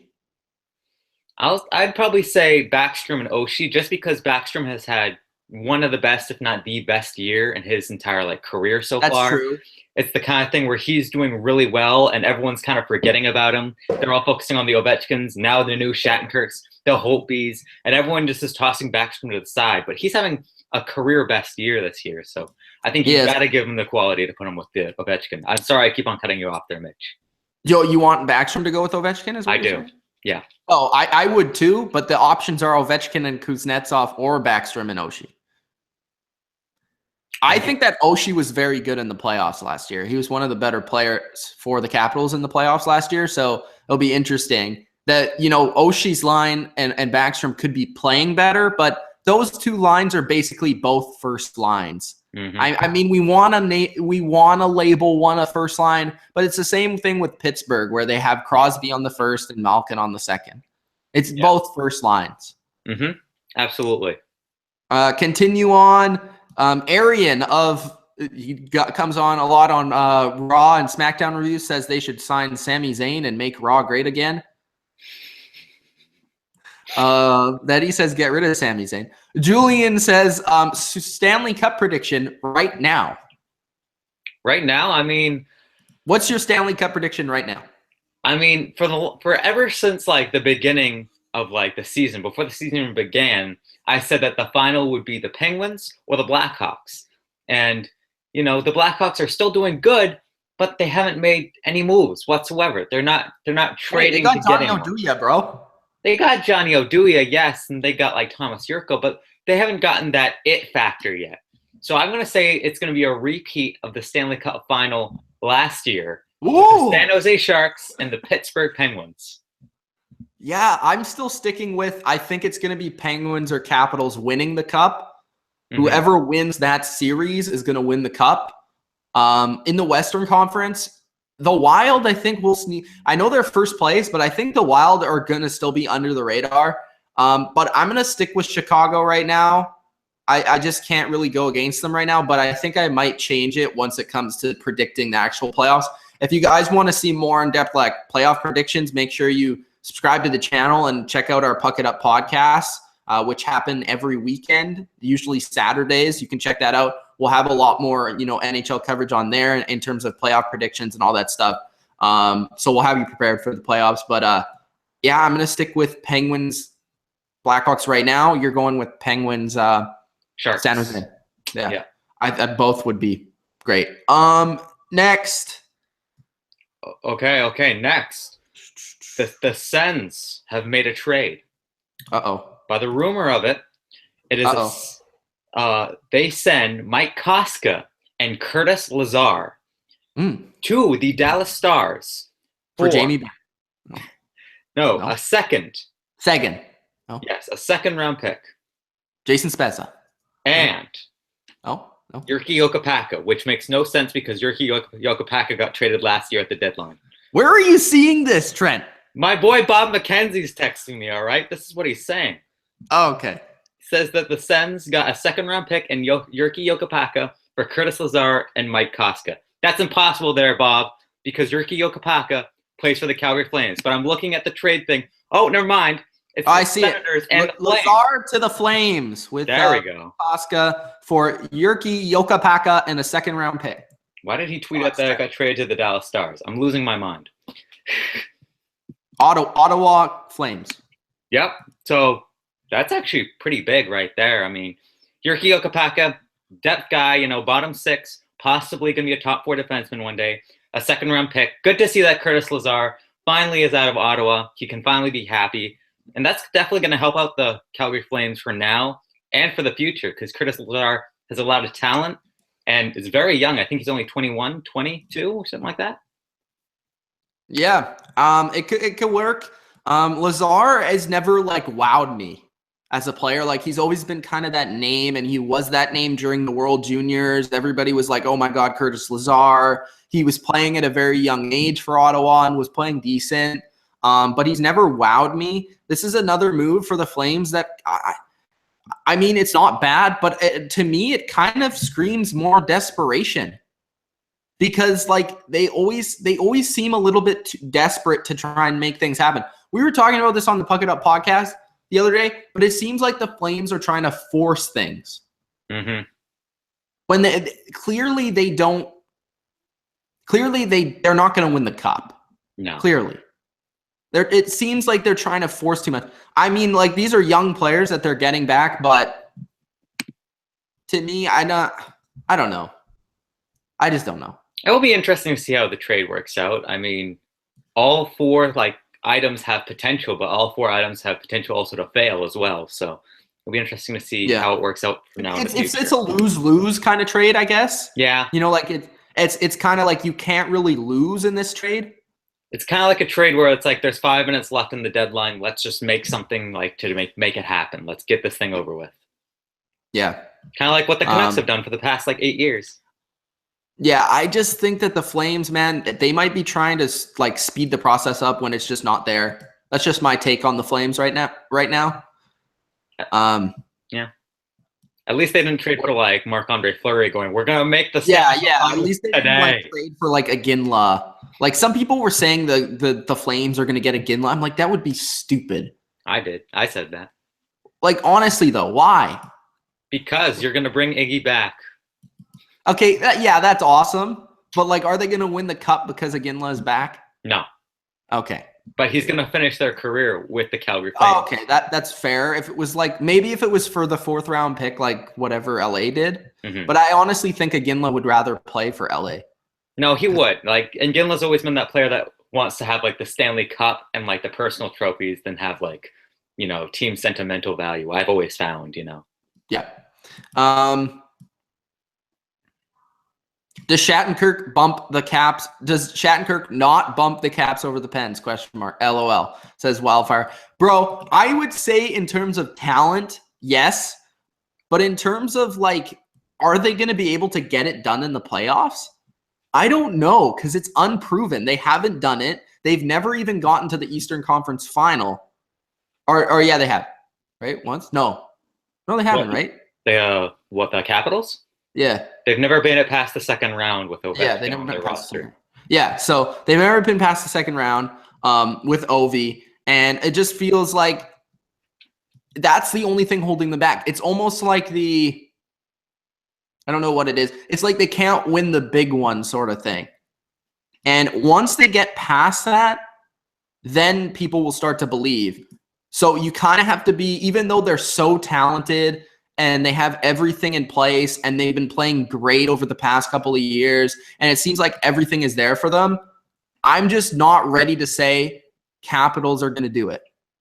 Mm-hmm. No, I completely agree. And I also, watching both the Capitals and the Penguins games, I see very different styles of play between the two of them. And it's also the kind of thing where you watch the Capitals and every once in a while you see a little bit of dissension in the ranks, even though that, they're all teammates and everything like that. You see them getting a little bit upset with one another every once in a while. You can just see it in their eyes. Meanwhile, the Pittsburgh Penguins, from the time that the puck drops to the time that the final whistle blows, they're a team. They're playing everyone knows what's happening. Everyone's on the same page, and that's just a beautiful thing of hockey. So it's the kind of thing where I don't know if the Capitals are, in the right mindset yet to really focus on one another as a team rather than just get to that Stanley Cup final like the Pittsburgh Penguins that focus on being a team first, Stanley Cup final later. Arian says he wants to know how the Leafs are doing this year. He's not a huge hockey fan, but he lives in Toronto, so he wants to know. Who is the Leafs' best player this season? I'm guessing Austin Matthews, probably. No question, Austin Matthews. Second best player right now in the league for goals with 31, I believe. I didn't even know that. And then, yeah, they're on the borderline of the playoffs. I think they're rather right. They're just in the playoffs or they're just out. They're in the last wild card position right now. Okay, yeah. So they're 8th place in the East. They'll probably get in the playoffs maybe. They made a couple of moves that could potentially get them in. Whether they make the playoffs or not, it's a successful year. Yeah, it's successful for the Leafs this year. Good future for them. Wildfire says, okay, so let's say in the playoffs, Capitals make it to the 3rd round. Do they think they are Stanley Cup? I think they'll win the Stanley Cup if they make it to the 3rd round. If they make it because I think that they have to play the Penguins in the 2nd round. So if they beat the Penguins in the 2nd round, I think they're going to win. I said that whoever wins that series is going to win the Cup. Absolutely. So that's my thoughts on that. Yeah, so no more questions right now. Any more trades to discuss there, Trent? Well, trade deadline has passed by 3 minutes now, bitch, but we all know that there's still hours. There's going to be a trade at 7 Pacific. I had Bob Mackenzie text me, though, and Matt Duchene and Gabriel Landeskog have both not been traded, confirmed. There's no trade calls. No Duchene, no Landeskog. Both are staying in Colorado for now. Okay, that's good. Anything to plug right now while we're not talking about anything? To plug things. Well, I don't know if we're going to be doing this today or not, but we might be doing a recap video of the NHL trade deadline. That's still up in the air. We'll see. Yeah, we might. I don't know. It doesn't seem like anything too big has popped off. Exactly. If not, well, we do have the NHL recap tonight of the Penguins versus Blackhawks game, which is going to be interesting because both Mitch and I said at the beginning of the season it's going to be the Stanley Cup final. Mitch still thinks it's going to be the Stanley Cup final. I don't. I think it's going to be the Sharks and the Penguins. But we do have that coming up tonight regardless. But we, Mitch and I, maybe we'll have a couple other people on. I don't know. That's still up in the air. And just to go off that point, we do a lot of NHL recaps. So if for the biggest games in the NHL weekly, we do about 3 a week to do NHL recaps. So we had a Capitals one the other day. Trent and Adam did a great job. I wasn't there. I was doing the SmackDown review. They did a great job. So yeah, we're doing lots of NHL stuff. So if you're an NHL fan, be sure to subscribe to the channel because I know that there's a huge NHL fan base out there, not only in Canada, but also in the States, around the world. And I just feel like the Bottom Line View is trying to make something out of the NHL demographic for YouTube. And it just seems like not a lot of people cover recaps and news and stuff like that on YouTube. And I think that, if you guys like that sort of stuff, be sure to subscribe to the channel so that we know and that we can start making more of that content because we love to do that. And the good thing is, too, about the Bottom Line View is we're not just a one-sport channel. You don't just tune in for us for hockey. We got wrestling, we got basketball, we got football, we even got lawn darts. Well, we don't have lawn darts yet, but if you guys want it, maybe we'll do it. Our channel is not just our channel, it's your guys' channel. You tell us what you want, and we'll take those thoughts in consideration, and we'll do our best that we can to help make the best content for you guys, because that's why we do it. Arian says it's not like most recaps. If you know a theme song from the WWE, I know Trent doesn't know, but I'll have to maybe send him the song so that he gets it. Arian also says, I love your NBA reviews. Thank you. I might be doing the Cavs Celtics tonight. I'm going to be very busy with Penguins Chicago. So if I can watch both at the same time, I might do Premier League reviews.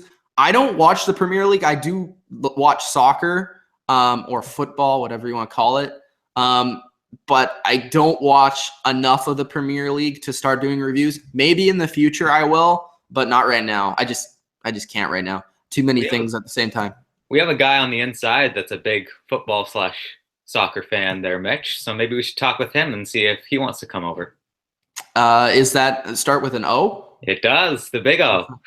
Yeah, we'll see. Maybe eventually we could get a soccer guy on the channel so that could take something off me and Trent's backs.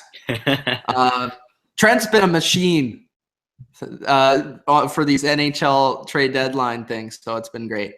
Also, we were talking about UFC earlier. Hopefully, we do some more UFC stuff. Any other trades to discuss or like moves in general? No trades of recent no moves because the waiver deadline has already passed. We basically what did we think of the Vanek trade? Oh yeah, the Vanek trade. I think it was a good move for the Panthers because they're also just outside of the last wild card spot. So if Vanek is playing like the good Vanek, then it's a good move. If Vanek plays like the poor Vanek, it's a terrible move. But then again, they really didn't give up much. They gave up Dylan McIlraith, who was like an enforcer, taken really high in like a draft and a 3rd round pick. So they didn't give much up, but it's going to be a gamble nevertheless. It will be either a really good move or a really terrible move. Either way, I don't see Florida making it past the 2nd round at most. I mean, even if they do make the playoffs, they'll probably be eliminated in the 1st round, if not definitely the 2nd round. I agree with you there. So I don't really see it, helping them too much. I don't see how the move is going to be amazing. But again, like you said, they didn't give up too much on the other end. We have a question about, do you think the Bruins will eventually return to the Stanley Cup with Rask? Yes, I do believe. You guys have a very nice young roster with Pasternak and Carlo. I like what you guys are doing. You guys are slowly heading onto the right track. You're hitting a little bit of a bump in the road with Zdeno Chara getting really old and a lot of other players like Kevin Miller and John Michael Lyles being like 36 plus, but you're giving like $4 million like a game to. So you guys need to stop doing that. And once you guys stop doing that, then you'll start slowly progressing and getting better using your younger players. And yeah, I mean, Tuukka Rask will be able to go back to the Stanley Cup final. Will he end up winning a Stanley Cup? That's a completely different issue because I don't know who they're going to be facing. But yes, I do believe that Tuukka Rask is not done facing the Stanley Cup final. That's interesting. I don't think they'll get back. I think Really? I think they'll go far in the playoffs, but I don't know if they'll ever get back with Rask. I mean, goalies in their prime don't last too long. As much as we take for granted, Luongos and the Lundqvists and those players, the goalies don't. I mean, it's rare that you get a goalie that plays that well for that long. And Rask has been up and down throughout his career. It's not like he's been on that level. And their team has been great. Like their team has potential. I mean, and they have Bergeron still. They have Marchand, who's playing the best hockey of his life these last couple of seasons. They have Pastrnak, who you brought up. They have some bright spots on their team, but I still think they need a lot of work to get to that Stanley Cup final. So I think they're still a few years away. Yeah, that's fair. Very quickly there, Mitch, I just got a text from Bob McKenzie. Eric Fehr has been traded to the Toronto Maple Leafs. For what? We don't know for what yet. It's just he was traded to the Toronto Maple Leafs. So you said earlier that, you were surprised that Toronto didn't pick up like an Eric Fehr. Yeah. Well, they just did. They picked him up in a trade. Okay, so yeah, Eric Fehr got traded to the Toronto Maple Leafs. We'll see what this info is. I'm intrigued to see what it is. Eric Fehr, thank you for your services to my Penguins. You won a Stanley Cup for us. You were on the fourth line. Thank you very much. Also, we have a question. Can teams still trade today? Obviously, the trade deadline is supposed to be 3 Eastern, 12 Pacific time, but it's usually never that. Usually my rule is today. Like the end of the day today is the trade deadline. Yes. Like after today, they can't trade anymore because you hear trades like go down like even like 3 hours from now, you might hear like a trade or two. Mm-hmm. It's really random, and sometimes the trades just don't make it to the media quite yet. The rule is basically if you started like making a trade, I think at like 11:30, like a half an hour before the trade deadline ends. I think if you started a trade and the team that you're starting the trade with is interested in what you're offering them and there's negotiations, then it can go on for as long as you need it to be, but it has to be done by the end of the day. Okay. Yeah. Let's find out what this Eric Fehr thing is here. Did you find it? Did you find what they got? Did they have to give up Matt Cullen? If they did, then I'm quitting. Oh, if they did, I'm going to rage. For you guys who don't know, Matt Cullen is the GOAT. And if you do know who Matt Cullen is, then you know why. He's one of the best centers of all time. Greatest face-off percentage in the NHL. Oh, Penguins apparently have 2 deals. 2 deals? You better not give up Matt Cullen or Tommy Steele sleeves. If you guys gave up Tommy Steele sleeves or Matt Cullen, it's over. The Habs are done. The Habs are done, apparently. Arizona did not trade away Radim Vrbata, and they closed all calls on him. So he's staying with the Coyotes. That's kind of nice. I mean, Radim Vrbata was that guy that got shipped around like every single season when he was like in his rookie season. He played from Colorado to Chicago to like back to Colorado to Tampa Bay, back to like Chicago to like back to the Avalanche. And it was like he just kept on moving around. And then he found a nice home in Arizona, and they loved him there for years and years and years. But then they dropped him to free agency, came to Vancouver, had one great year, had 1 year that we'll just completely forget and not talk about, and then went back to Arizona. So Arizona was kind of like the home that he made for himself, and it's glad to see that he's probably going to now retire because he's at that age where I don't think he'll really be back next season. And if he is, he'll be like a Chris like Versteeg, just a depth guy on like a no one team or something like that. I've heard that Fleury is staying as a Penguin. There you go. That's pretty good. I mean, I think Fleury will get.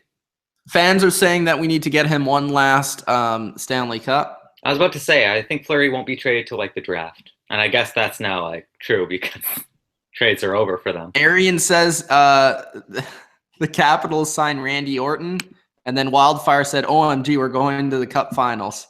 No doubt. If they got Randy Orton, that would be the best. RKO out of nowhere. I'm just checking Twitter constantly, guys. I know. We're really trying to find you those details. As there's a dead silence. So, I found Eric Fehr to be announced. Thanks, goddamn. Dang it! You got me excited. Toronto Maple Leafs got Eric Fehr. The Pittsburgh Penguins got to be announced. I hate you, TSN. Why did you do that to me? I got really excited. Yeah. For those of you who care, the Detroit Tigers are beating the Toronto Blue Jays 2-1. But this is not baseball. This is hockey. For those of you that care, again, GSP is going to fight Michael Bisping. James Harrison has signed a 2-year deal with the Pittsburgh Steelers. What else has happened in the sports land? Chris Long says he won't sign with the Patriots.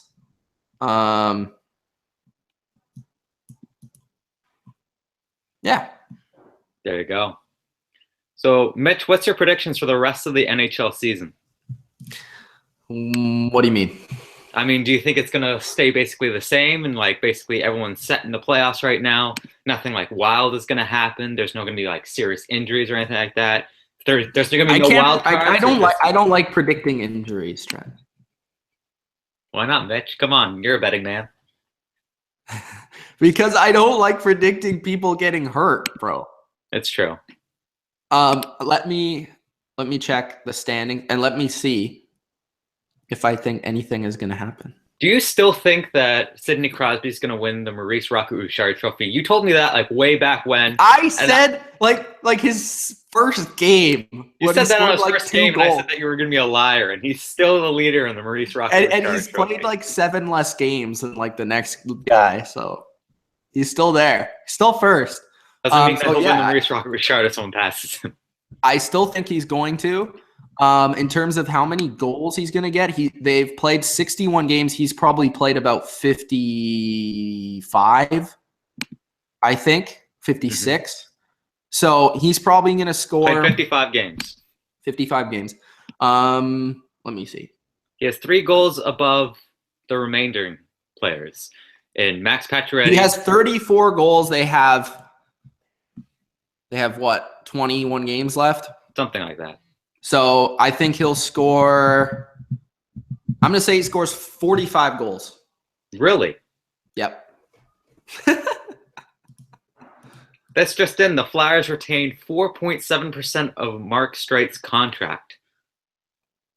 What? Usually it's like a round number. Wait, what? The Philadelphia Flyers have retained 4.7% of Mark Streit's contract. And okay, that makes the trade a little bit better. Yeah, 4.7%, much better. It's not 47%, it's 4.7. Oh, I thought it was 47. No, it's 4.7. They were so cheap, they didn't even give up 5% of the salary there, Mitch. Who the hell is doing this? 4.7%. That's hilarious. You think Tampa Bay is like, we'll do it, but can you do 4.8? And they're like, no, 4.7. They're like, well, it's the best we're going to get. Like, what the hell? Cord Rush says, what's your guys' dark horses to make the finals for each conference? I think a dark horse, honestly, if this counts, is the Wild. Yeah, I mean, that's what I was going to say. They're first place in the West, I think.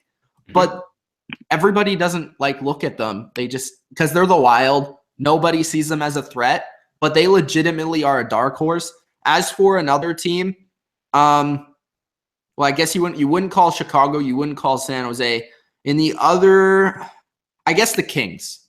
I think the Kings have proven it before. I think the Kings are a team that they still have some players. They can get great goaltending performances. They have top goal scorers in Jeff Carter. They have great players in Anze Kopitar, all those type of guys. Drew Doughty is absolutely amazing. In my opinion, the best in the league still. And, you know, they're proving it. They have experience. The Eastern Conference, I think the favorites are Washington and Pittsburgh. The dark horses would be maybe Montreal if they can get some good goaltending.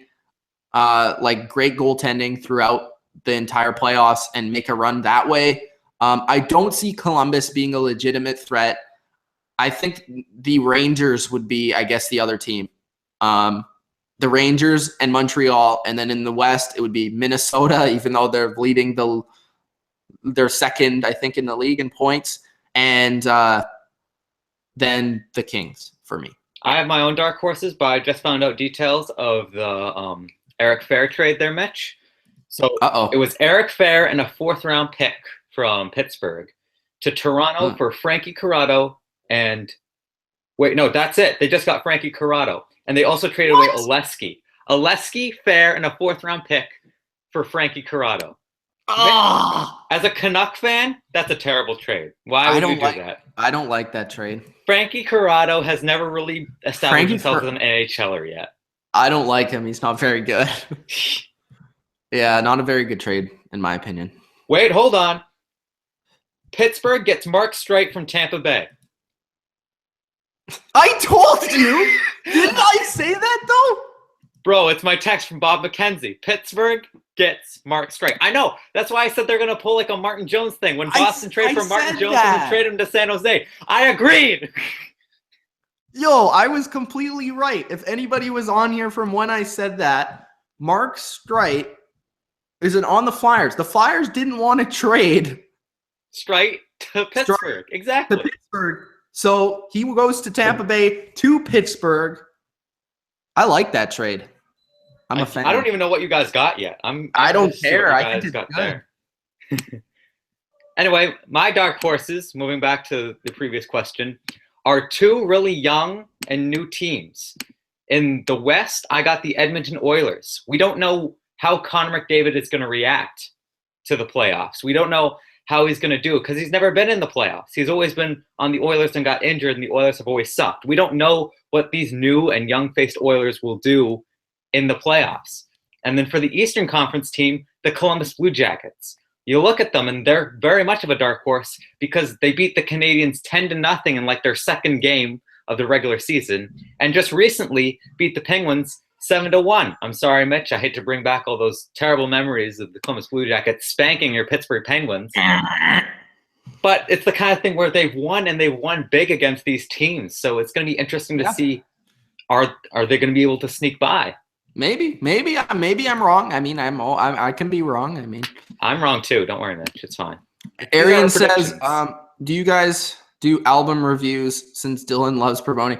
We've done a couple, but we're getting away from that. We're trying to stick to only sports. We have enough sports as it is. And I've tried to do, movie reviews, album reviews. Maybe one day we will, but not right now. We have some connections with guys that used to do some amazing album reviews that got thousands of views on YouTube. I don't know if one of the guys is still alive, though. So, I mean, one of them got in a car accident. The other one I saw like a month ago. So they're both okay from the last I heard. Joe says the Penguins are screwed. Why? I don't know what he means. Joe, why? I'm asking you this personally. Why? I'm not sure. Let me check his old things. Is it because they got Mark Streit? Dude, Mark Streit is good. He likes the Capitals, I think. I think that's why. Well, that's fair. I like the Capitals too there, Joe. You and I share that like common thing. I like the Capitals more than the Penguins. And because I said that this is going to be the last Bottom Line View video that you've ever seen me in. Mitch is right now kicking me from the chat. That's fine. I don't care.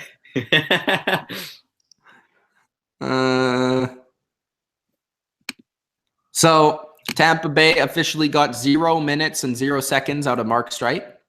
I know. That's great right there. So if I'm thinking about it, the Corrado is going to be like the 8th defenseman on the Penguins. Probably. Because I don't know how healthy Daly is, but if he's not healthy, Streit would take his place. So they have Letang, Dumoulin, who is the first pair. The second pair is Schultz and Cole, probably, unless I don't know what they'd do with that. Third pair is Mata and Daly. Mm-hmm. So it could be, they also have Streit, they also have Hainsey, and they have Corrado. So that's 9 defensemen. is hurt, they have a lot of defensemen. Well, that's just the thing. Like, Pittsburgh said that they really wanted to bolster their, like, defensemen this trade deadline. They've done it. They've gotten every single defenseman possible. They also have Derek Pouliot, who doesn't do well. They have Ruedel. They have, what's his name? Ruedel. That's his name. They have Ruedel. Ruedel. So you guys He's have like the 11 defenseman. Yeah, you guys have like 11 or 12 defensemen. Like, yeah, that have actually played this season. Plus, they have Pouliot. Dude, that's better than like half the defensemen on the Canucks. I'll tell you that right now. He says he's a Flyers fan, and he says that Streit is terrible. I disagree. I don't think Streit has ever been terrible. He's never been like an elite defenseman, but he's never been terrible, I don't think. He's always been a top 4 guy. Like, he might be bad this year because your team is not very good. I don't know. Shots fired. Sorry, Joe. It's okay. But like, if you look at his career, he hasn't been bad. And I've watched a lot of the Flyers, so he's always been on like bad teams as well. Like, he was on the Islanders when the Islanders were giving like $5 billion to like Doug Weight at the end of his career. And like, then he went on to like the Flyers, and the Flyers have always been subpar. He was on the Canadiens too. Yeah, he was on the Canadiens, but the Canadiens were terrible for a long like period of time. Yeah, let's just check his stats. He has 21 points in 49 games. He's a -10 this year. This is sounds similar to the Schultz trade last year, but that's worked out pretty well. 49 games. Last year, 18 points in 62. Year before that, 36 and 81. 44 and 82. He had seasons where he was like 62 points, like 48, 46 points. He's more of an offensive defenseman, obviously. Sometimes he is a minus. Like, he has been a minus a couple of times, like pretty bad on some bad teams, like the Islanders when they were awful, the Flyers. But you're getting scored on because you're not a very good team. Like, I don't know.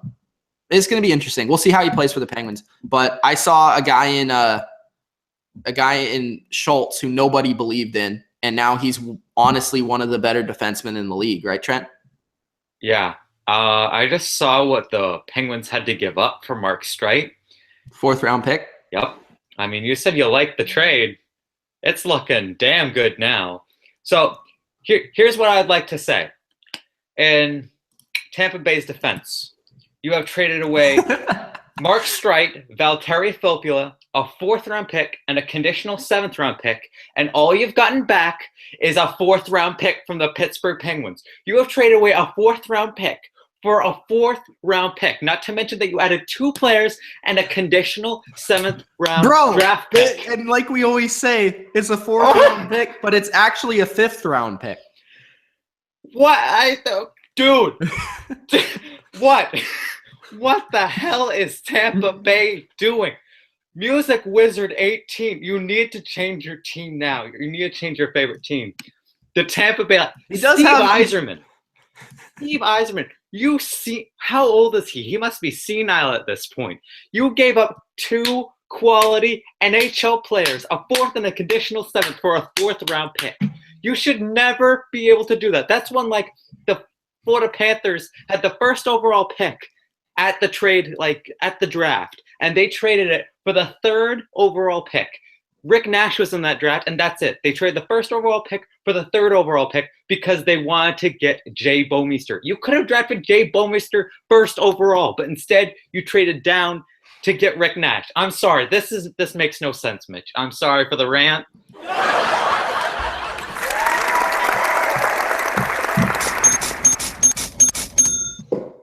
Good work, Trent. I like the rant. What are they doing, Mitch? What has the NHL become? The Lightning, I don't know, man. I don't know how to explain this move. Like, 4th round pick, I don't even know. I can't even keep track of all the things they did. Okay, they got rid of Filppula. Mm-hmm. They got rid of – okay, so this is the trade. All right? Mm-hmm.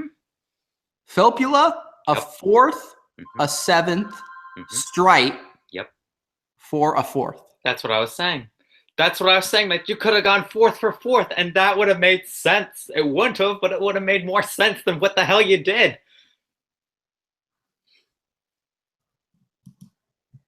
Tampa Bay, I'm sorry. They basically cleared space for a 4th-round pick. Yep. That 4th-round pick better be like the next Pavel Bure or like Pavel Datsyuk or something. I don't know how you can say this is a good trade from Lightning's perspective. I have to say that this has to be one of the worst trades in NHL history. Like, this is a Jim Benning-esque trade. Like, this is bad. This is really bad. In other news, Josh Gordon of the NFL is reinstating today. Good for him. Good job. I just want to calm you down a little bit. A Penguins fan just tweeted, "You wanted depth, you got it. Letang, Dumoulin, Mata, Schultz, Cole, Streit, Hainsey, Daly." I mean, that's exactly what we said. Yep. I'm shocked by this. I'm still shaken. Like, what? Let's just move on. Can we get another trade to like counteract that? I'm waiting. I'm waiting. That might be the last. Oh, Jets trade Drew Stafford to the Bruins for a conditional 6th. Good move for the Bruins. I like it. Very good move for the Bruins. For the Jets, okay, sure, I guess. I mean, get that $4 million off your team, I guess. Yeah. There's these tweets going around. Flyers trade Streit to Tampa. Well, at least it's not Pittsburgh. Tampa immediately trades Streit to Pittsburgh. Flyers, and then have you seen the meme where it's like, yeah, it's pretty funny. Yeah. So, man, Stafford's a good move. Good scorer, can help that depth. They need it. They have some good players in their forward core, but I'm surprised that Chara didn't get traded. I guess they're still legitimate about winning this cup, so I guess they don't want to get rid of one of their icons as well. So, no, as he said, this is a really good move. Drew Stafford, he's going to help out that bottom 6 pairing and scoring. Maybe you could put him on the power play if you were really in dire need of it, but I don't think the Bruins are in dire need of it. But yeah, as you said, it's a good move. The biggest thing that I think the Bruins are lacking right now is their goaltender depth. I mean, Tuukka Rask, when he's hot, he's hot. When he's cold, he's terrible. And you really have not been able to find a really good established backup goaltender. I mean, I know that you have Anton Khudobin, who's been touch and go for a long time. Malcolm Subban's turning out to be a little bit of a bust because he can't crack the NHL roster. You guys had Jeremy Smith, who now plays in Europe, I think. So that's where you guys really lack is goaltender depth, in my opinion.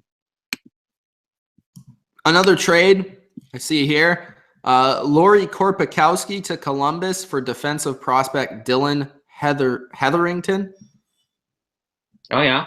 That makes sense. I mean, Lauri Korpikoski, he's always been a bottom 6 guy, always been playing on the shitty teams in the NHL.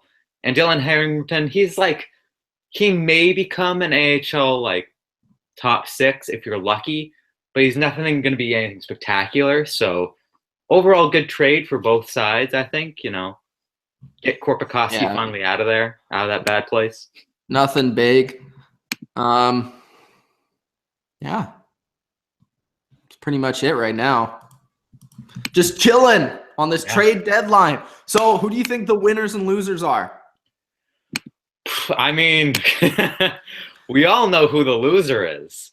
But the big winners, I'd have to say, I really like what the teams like the Canadiens and the Penguins made. They just made moves for their depth. They made their moves to make their teams stronger, to make their teams bigger, to make their teams better. I really like what they did there. Montreal, you could clearly see they needed a little bit more offensive players, bigger offensive players to get in your face. And Pittsburgh definitely needed some defensemen since 80 of their defensemen are injured right now. So I have to say that those two are tied pretty much for the top 2 winners in my mind. I also got to throw Washington in there for making the bold trade of Kevin Shattenkirk. At this moment in time, they are a winner because they made that trade. Maybe a year from now, they're not a winner. But right now, they're a winner. Loser, Tampa Bay. Oh, my gosh. Don't get into it, Mitch. Oh, my gosh. Winner, Philadelphia. Yeah, winner Canucks, actually, surprisingly, at this. I'd say the Canucks were winners at this trade deadline, too. I would say so. Toronto, I think. Mm-hmm. Yeah. Ottawa, maybe? No, I don't know. A little bit. They didn't make overly big moves. Just Yeah. Burrows and They just made a lot of them, I Dolberg. think. Yeah. Who else? I'm looking through this. I would say the Kings. Yeah. But all they really got was Jerome Iginla. Yeah. It's basically Iginla for King that they traded.